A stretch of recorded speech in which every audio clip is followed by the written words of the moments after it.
आर्थिक क्षेत्र में सरकार की भूमिका, अर्थात सरकार देश की अर्थव्यवस्था को सुधारने के लिए कई क्षेत्रों में सरकार आर्थिक आवश्यकताओं की पूर्ति करने हेतु कई क्षेत्रों से सरकार पैसा कमाने के लिए और देश की आर्थिक व्यवस्था को सुधारने के लिए लगी हुई है, जिनमें से एक क्षेत्र था जल, पेयजल की स्वच्छता। पेयजल एवं स्वच्छता। पेयजल का मतलब हो गया ऐसा जल जिसको हम पी सकते हैं। तो अभी के वर्तमान समय में लोगों को पीने के लिए जल की आवश्यकताएं हैं, लेकिन पेयजल के रूप में लोगों को पानी बहुत कम मिल रहा है। ऐसे औसतन देखा गया तो मात्र 1% पानी पीने वाला है।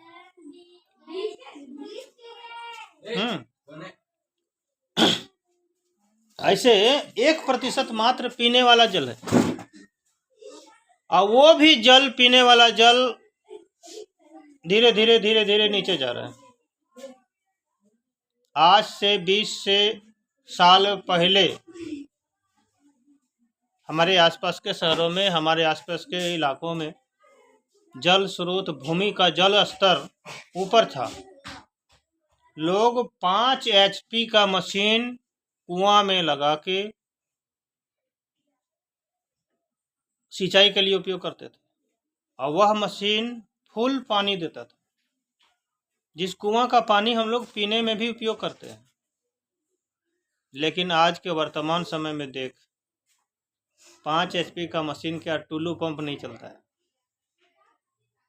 गर्मी का भीषण गर्मी जब आ जाते हैं समय जून जुलाई का, उस टाइम में तो कहीं कहीं पर ऐसा देखा जाता है कि कुआं में तो पानी रहता ही नहीं, खत्म हो जाता है। सेच बच जाते हैं चापाकल में, बोरिंग में भी पानी टुल्लू पंप या मशीन, कोई भी मशीन पानी खींचने नहीं सकता है, निकालने नहीं सकता है। उसकी शक्ति कमजोर पड़ने लगी। लोग कई समरसेबुल का उपयोग करते हैं और पानी निकालते हैं, वो भी पानी कम निकलने लगा। तो सरकार भी पीछे नहीं है, हमारे देश की सरकार भी पेयजल की व्यवस्था में लगी हुई है। जगह जगह पर बोरिंग की व्यवस्था की जा रही है, सोलर प्लांट लगाया जा रहा है और पानी की व्यवस्था को सुधार रहा है। बरसात के मौसम में जो वर्षा होती है, वर्षा का पानी नदी से होकर के बहते हुए चला जाता है, समुद्र में मिल जाते हैं, बड़े बड़े नदियों में जाके मिल जाते हैं। लेकिन वही जल का पानी अब सरकार डैम बना के, डैम का निर्माण करके, बांध का निर्माण करके इकट्ठा कर रही हैं, और उस पानी को नल पाइपों के द्वारा जल शोधन का संस्थान तक पहुंचाया जाता है, जहां पर उस जल को पेयजल के रूप में संशोधित करके पीने वाले पानी के रूप में बदलते हैं, और उसी को टंकी तक पहुंचाया जाता है, जिस टंकी का पानी पूरा गांव, शहर भेजा जाता है। हम लोग उस पानी का उपयोग पीने के रूप में करते हैं।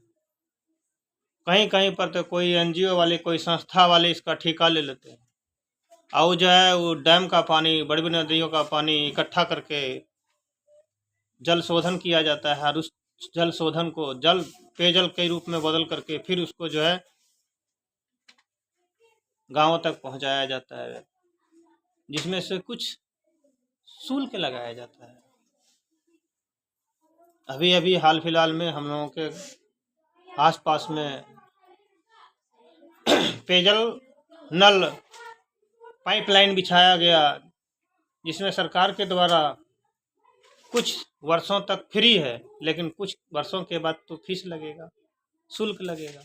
मंथली लगाया जाएगा, महीना में लगाया जाएगा, चाहे 30 रुपया महीना हो चाहे 50 रुपया महीना हो, आपके घर तक पानी समय समय पर आएंगे, लिमिट टाइम पर आएगा, सुबह में, दोपहर में, शाम में। उस पानी को हम लोग इकट्ठा करेंगे और उस पानी को पीने में यूज करेंगे।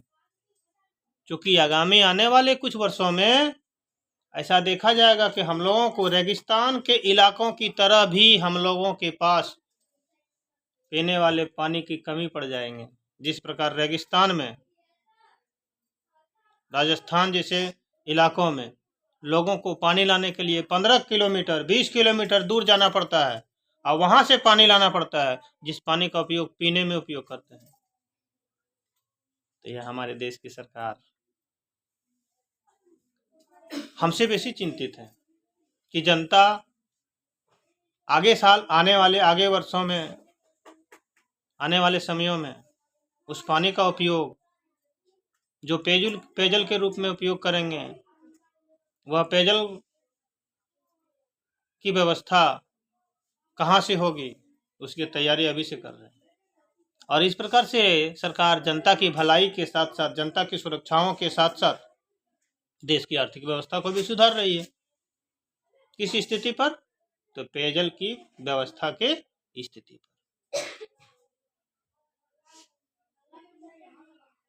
तो पीने वाले पानी में कहते हैं कि सुप्रीम कोर्ट का भी आदेश है कि यह हमारा अधिकार है कि हम पीने वाले पानी का व्यवस्था कर सकें, सरकार भी कर सकती हैं।